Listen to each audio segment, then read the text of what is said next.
encontramos afuera del Hospital Central. ¿Ahora tú me dices qué Hoy decir? nos vamos a encargar de entrevistar al doctor Aguirre, que es el director del hospital. Esperemos y nos dé la entrevista. Tenemos algunas ciertas preguntas que queremos hacerle y en realidad esperamos que se encuentre para poder entrevistarlo.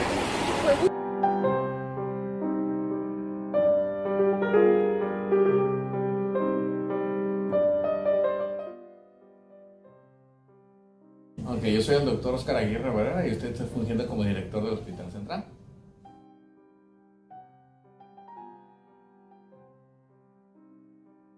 Bueno, las funciones del director son muy complejas. ¿Por qué? Porque el director tiene que coordinar los esfuerzos administrativos, académicos, operativos que involucran la atención de un paciente. Entonces, para que un paciente pueda ser atendido, requiere que alguien lo atienda. Entonces, puede ser enfermeras o médicos. Entonces, yo tengo que coordinar que tengamos siempre enfermeras y médicos trabajando en los horarios y turnos que se necesitan de las diferentes especialidades que se requieren. Necesito coordinar el esfuerzo administrativo, es decir, estar al pendiente de que siempre tengamos el dinero suficiente para que este personal esté presente. Si se le esté pagando su salario y tengamos siempre la plantilla completa. Tenemos que ver que tengamos los insumos para atender, o sea, de nada me sirve que estén las enfermeras y los médicos si no tienen con qué trabajar. Entonces, jeringas, torundas, antibióticos, insumos de todo, tenemos que ver que siempre estén presentes. Y finalmente, una de las funciones más importantes es la de mantener el hospital dentro de los estándares de calidad que requiere la norma oficial mexicana. Es decir, los hospitales y los médicos no nos manejamos solos, tenemos una serie de 20 a 30 normatividades que tenemos que cumplir y ese esfuerzo pues es parte de mi trabajo, que tengo que hacer que todos se alineen a la normatividad y que nadie se salga del esquema legal, porque si no, entonces podemos incurrir en excesos de autoridad o en omisiones de autoridad.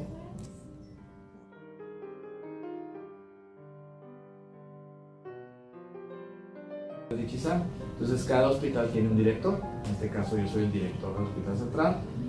El director tiene a su vez un cuerpo directivo que está compuesto por el administrador, el subdirector médico, el director de enseñanza y la directora de enfermería. Ese sería el cuerpo directivo.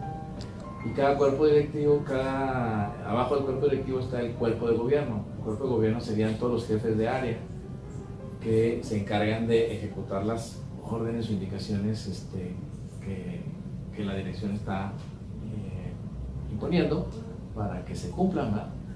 Y debajo de los jefes de área están los médicos adscritos, el personal adscrito al área, ¿verdad?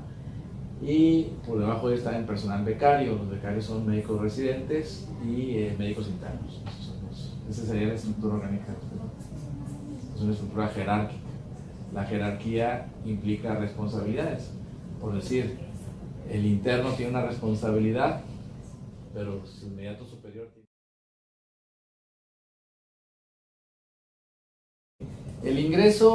El proceso de internamiento de un paciente inicia en el triage general, en el triage de urgencias. Y en el triage de urgencias, ustedes pasan por la área de urgencias, va a haber un cubiculito, hay un médico que pues le pregunta al paciente qué tiene, ¿eh?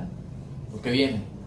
Entonces hay unos signos y síntomas que son de alarma, de atención inmediata, un dolor opresivo en el pecho, una dificultad para respirar, un déficit neurológico, lo que sea. Esos son datos para intervención inmediata. Si viene porque trae diarrea y tiene 15 días con un resfriado, pues esos son datos que te dicen, espérame tantito, vamos a aguantarte y atender primero las emergencias.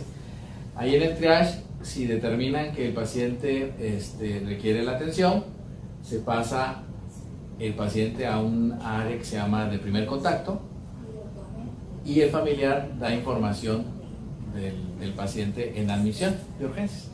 Y en admisión de urgencias se le hace, se ve a qué derecho a audiencia pertenece, si es seguro popular, si hay quizás, si población abierta, sus datos generales, y se firman los consentimientos informados, ¿verdad? Para que se pueda dar la atención del paciente. O sea, no podemos tocar al paciente si no da autorización de tocarlo, ¿verdad? Ahí una vez en primer contacto se determina cuál es la gravedad, si es algo que amerita nada más un tratamiento rápido, un analgésico, un vendaje o algo, ahí se resuelve el problema, el paciente se egresa y se cierra la cuenta y se manda la información. Si el paciente amerita observación, es decir, pues es un dolor abdominal, es probablemente un infarto, algo, entonces sube a un área de observación y puede estar en choque 1, choque 2, observaciones del 1 al 10, y ahí se hacen las interconsultas con especialistas, etc. El paciente, si mejora y el diagnóstico dice que se puede ir a su casa, se egresa y ahí termina el proceso. Si no, se ingresa al hospital y en el hospital ahí puede subir varios caminos, irse a un área de internamiento hospitalario, que puede ser cirugía de hombres, mujeres, medicina de mujeres, traumatología, hombres, mujeres, ginecología, etc. O puede irse a quirófano, ¿verdad? O puede irse a terapia intensiva, dependiendo de lo que sea la patología frontal. Ahí se hace la resolución de todo, mediante la visita diaria de los médicos, y cuando ellos lo consideran, se determina el alta médica. Y una vez que termina la alta médica, pues se cierra el proceso llenando la hoja de egreso y se manda la información a estadística de qué fue lo que tenía, qué se le hizo en base a las claves internacionales del enfermedad.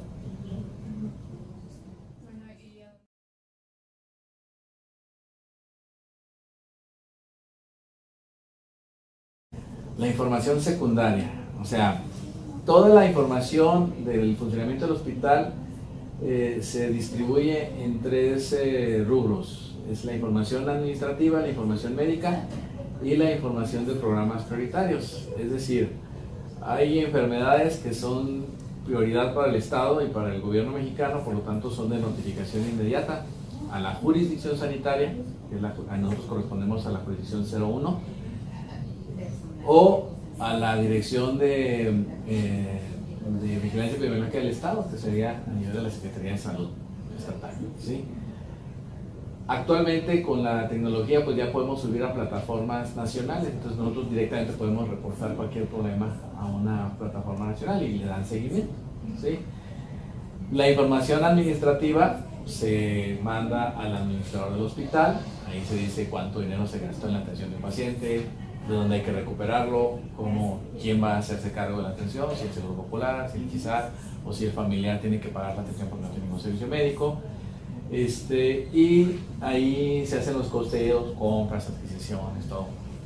Y los aspectos médicos se mandan a las distintas jefaturas de la subdirección médica y a la dirección del hospital para decir más o menos qué estamos atendiendo, ¿eh? Y ya en base a eso optimizar los recursos para priorizar en lo que más demanda nos genera, ¿no? Para poder atender.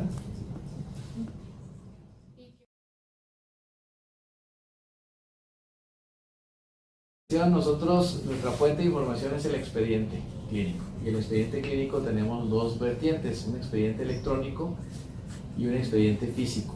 El expediente electrónico es un formato ya establecido, tiene las notas de evaluación, eso es todo, se va llenando cronológicamente conforme va avanzando la atención, y ya una vez que se cierra el expediente, la atención, se imprime todo el expediente y se firman las notas.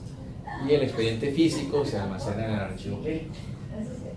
Pero siempre está resguardada la información en un expediente electrónico. El expediente electrónico está ahorita en un sistema que se llama Sistema Interhospitalario, SIO, ¿sí? Que es un sistema muy cerradito que no permite el hackeo. O sea, nadie puede entrar al sistema más que alguien que esté en una terminal de SIO aquí en el hospital.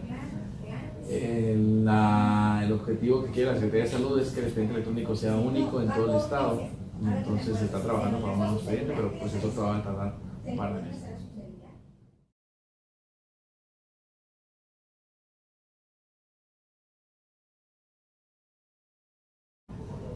Por decir, en tiempo de invierno hay más fallecimientos por infartos que en tiempo de verano. En tiempo de verano hay más fallecimientos por accidentes, traumatismos, hechos violentos. En tiempo de invierno hay más infartos, neumonías. El grupo poblacional que atendemos, este hospital es un hospital que el grueso de su población es joven, entonces atendemos más embarazadas, jóvenes con traumatismo, etc. Entonces es muy variable. Estaríamos hablando que hay un promedio de 1 a 5 fallecimientos diarios, ¿verdad? Eso sería dependiendo de las patologías.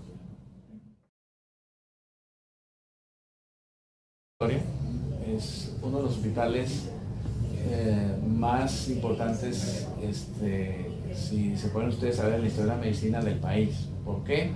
Porque fue el primer hospital moderno de México. Este hospital fue planificado por el doctor Lemus en el siglo XIX, estamos hablando de 1865 o 1875, fue planificado, pero junto con el doctor Márquez Terrazas, pero nunca se logra completar nada por distintos factores económicos, hasta que llega el Porfiriato en 1880 y viene el bienestar económico prácticamente del país, es cuando se concreta. Entonces la construcción del hospital fue de 1895 a 1897. Se inauguró el 15 de septiembre de 1897. Se llamaba Hospital Porfirio Díaz y es el primer hospital moderno del país. Ya existían otros hospitales en el país, pero nunca fueron diseñados como hospital. Eran conventos, hospicios, diócesis que se transformaban en hospitales, pero nunca fueron hechos hospitales ex professo. Este fue el primer hospital diseñado para ese fin. Y se inauguró con 10 pabellones. Ese era el esquema de la época. El siguiente hospital moderno del país es el Hospital General de México, pero ese surge hasta 1905 y eran 32 pabellones, por lo tanto este es el primer hospital moderno del país. El segundo es el Hospital General de México, ¿sí? Este hospital desde su apertura no ha cerrado, o sea, hemos trabajado 120 años de manera ininterrumpida y siempre ha sido hospital, nunca ha dejado de funcionar como hospital. Fue Hospital Porfirio Díaz, después fue Hospital Constitucionalista, fue Hospital Porfirio Díaz, después fue el Hospital Revolucionario Gustavo Amadero, en honor al hermano de Francisco Madero asesinado, y luego fue Hospital Militar Constitucionalista, y luego fue el Hospital Central, y se llamó Hospital Central porque aquí se centralizaba la atención de los pacientes, no porque estuviera en el centro, sino mándalo al central, ahí a la central de donde se va a atender todo, y a partir de ahí se le conoce como Hospital Central. Así funciona hasta 1957, que entra a la universidad y entonces se crea la Facultad de Medicina y de la UACH, y entonces hay un nexo muy importante entre la universidad y el hospital, y entonces es cuando se considera como hospital universitario. Y esto es hasta hace apenas unos 7 años, en 2010, 2011, termina ese estatus de universitario en el que la universidad por regla no podía mantener un hospital. Y entonces queda como Hospital Central del Estado. Entonces a partir de hace 30 años queda el Instituto Chihuahuense de Salud como rector del hospital, pero ya en su totalidad a partir del 2010-2011. Entonces es ahí cuando ya es un hospital netamente del Estado, ¿sí? Es un hospital muy importante, es la última línea de defensa. Los demás hospitales mandan pacientes aquí y aquí se tiene que resolver el problema. Entonces ya no tenemos a dónde trasladarlos, hasta aquí llegamos, ¿verdad? Entonces es un hospital muy importante, por eso ven la estructura muy viejita, pero es un hospital icónico y es que ha dado pues generaciones y generaciones y generaciones de México, ¿no? Entonces 120 años de manera ininterrumpida. Entonces pues es orgullosamente de esta ciudad.